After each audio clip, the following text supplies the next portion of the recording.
Hello and welcome to the show. Today we're talking about a shift that's quietly rewriting how conservation gets done across Australia, and it's moving faster than most teams are ready for. If you work in policy, land or sea management, philanthropy, or you're a traditional owner leading on country, this is your moment. Cross-jurisdictional conservation isn't a nice aspiration anymore. It's the operating reality for 2025 and beyond. Why now? 3 signals in the past 6 months changed the game. First, national environmental law reforms are moving from theory to legislation, with a clearer mandate for coordination between the Commonwealth and the states. Second, climate is forcing species and systems to move across borders. Managers are thinking in problem sheds, basins, bioregions, flyways that ignore lines on a map. Third, funders now expect traceable, investor-grade outcomes, standardized data, governance, and reporting across jurisdictions. Put those together and you have a new operating environment. Single jurisdiction projects aren't just inefficient, they're becoming obsolete.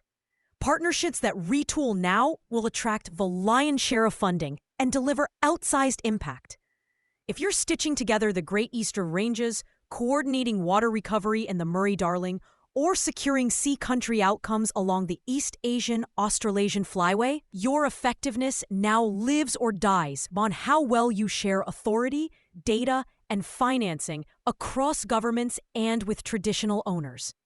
Parallel, loosely coordinated efforts won't keep pace with climate, won't meet policy expectations, and won't pass funder due diligence. The policy signals are clear. The Nature Positive Plan calls explicitly for landscape-scale conservation and coordinated action across all levels of government. That's a funding signal. Expect grants and investment to prefer initiatives with cross-border governance and shared performance indicators. If your partnership structure shows that upfront, you're already ahead. Let's take stock. Australia is shifting from short-term, project-led collaborations to more durable bioregional partnerships, formal agreements, common metrics, shared dashboards. This maturation is essential. The State of the Environment report was unequivocal. Ecosystems are in poor and deteriorating condition, and we need coordinated action across jurisdictions. Australia has also committed to 30 by 30 under the Kunming-Montreal framework. CAPAD 2022 shows strong coverage on land and sea. But coverage is not connectivity. You can't deliver climate resilience or species recovery at scale without linking protected areas across borders.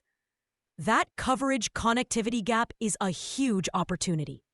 The good news? We're not starting from scratch.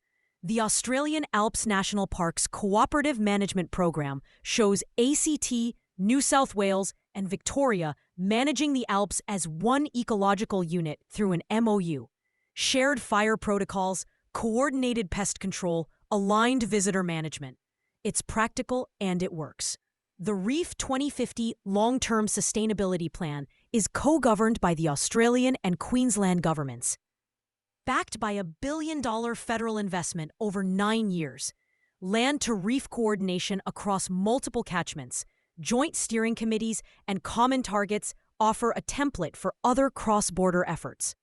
And the Murray-Darling Basin Plan, our most complex cross-jurisdictional arrangement, covers roughly 14% of the continent. The Restoring Our Rivers Act of 2023 extended timeframes and broadened tools to recover environmental water. The lesson: rivers ignore borders. The deeper lesson: adaptive governance, independent oversight, and transparent trade-offs are non-negotiable. Crucially, Indigenous co-governance is moving to the center. Indigenous protected areas now cover more than 80 million hectares and are a major part of the National Reserve System. Ethical and effective partnerships are guided by the AIAT-SIS Code of Ethics and the CARE Principles for Indigenous Data Governance. That's more than an ethical must. It's a practical advantage. Traditional owners bring knowledge and leadership indispensable at landscape scale. The Fire Sticks Alliance is a clear example, operating across multiple states to restore cultural fire at bioregional scales, influencing state strategies and opening a path for cross-border alignment that blends ecological restoration, risk reduction, and cultural revitalization. So, how do you pivot in practice? Start with governance. Build a cross-jurisdictional architecture that's explicit about who decides what. That usually means a formal MOU or intergovernmental agreement, a joint steering committee, an independent secretariat to coordinate delivery without being captured by a single agency. Embed traditional owner leadership from the outset, at governance level, in program design, in data collection and use, and in how benefits flow. Next, shared data and measurement. Funders expect investor-grade monitoring, reporting, and verification. Use common indicators across jurisdictions, a shared data dictionary, and open standards wherever culturally appropriate. Build on CAPAD, the Atlas of Living Australia, and TURN. Overlaid with local knowledge and indigenous data protocols. Agree upfront on access, update cycles, and audit pathways. On financing, diversify. Blend public funding with private capital and align with emerging mechanisms like the Nature Repair Market Framework. Build a pipeline of investable projects showing additionality, durability, and how cross-border coordination de-risks delivery. If your case doesn't explain governance, data integrity, and long-term stewardship, that's on the back burner. It won't pass due diligence. Operationally, plan for the problem shed, not the postcode. For rivers, that means joint environmental watering plans across state boundaries. For terrestrial systems, connected corridors that cross tenures and jurisdictions. For migratory species, align with flyway-scale governance and monitoring, and link local actions to that bigger architecture. If you need practical corridor options, use evidence-based habitat connectivity measures for Australia. Think of it as a tested menu. Don't ignore the human side. Cross-border partnerships live or die on trust. Invest in a shared secretariat, a clear conflict resolution pathway, and genuine time for relationships. Bake in adaptive management as a principle. When climate extremes hit, you want pre-agreed protocols for joint incident response, communications, and rapid data sharing. Legally, map your toolset early. MOUs, joint management plans, data sharing agreements honoring indigenous data sovereignty, and aligned procurement rules. Name statutory differences and design around them before they stall you later. Be transparent about trade-offs.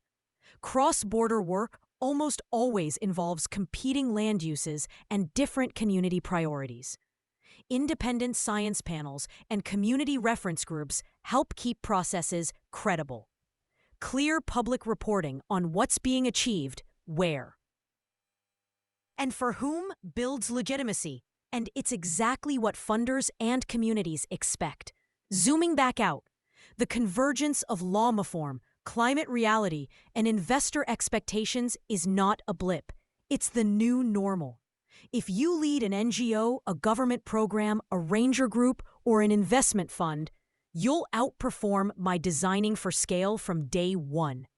Governance that crosses borders, data that stands up to audit, financing that blends sources, and benefits that flow equitably, including to traditional owners' co-governing country. If you need a practical starting point, try a 90-day sprint. Convene your cross-jurisdictional core team and invite traditional owner leaders in as partners, not stakeholders. Co-design 3 things. A shared outcomes framework with 5 to 7 indicators everyone will report against. A data and MRV plan with roles, standards, and an audit pathway. A governance protocol that spells out decision rights and dispute resolution. In parallel, map your financing, public budgets, private co-investors, and the credits or incentives you can realistically access. Finish with a one-page narrative that ties it all together. Problem, partnership, plan, proof. That's your funder-ready pitch, your internal rallying point, and your accountability document in one. If you're already operating cross-border, ask the hard questions now. Do you have shared authority or just regular meetings? Are your indicators aligned and independently verifiable? Are traditional owners leading in design and decision-making with data governance reflecting CARE principles? Can you adapt quickly when climate throws a curveball? And can you show a funder at a glance that you're built to deliver across boundaries? Australia is better positioned than many countries to get this right. We have working models in the Alps, on the Reef, and across the Murray-Darling. We have national datasets and a reform agenda pushing in the right direction. We have Indigenous-led knowledge and governance that can anchor landscape-scale stewardship with integrity. The window is open. The partnerships that step through it now, confidently, transparently, and together will set the standard for conservation in a changing climate. Thanks for listening. If this sparked ideas, share it with a colleague across the border, literally, and start that 90-day sprint. The future of effective conservation in Australia is cross-jurisdictional, and it's already here.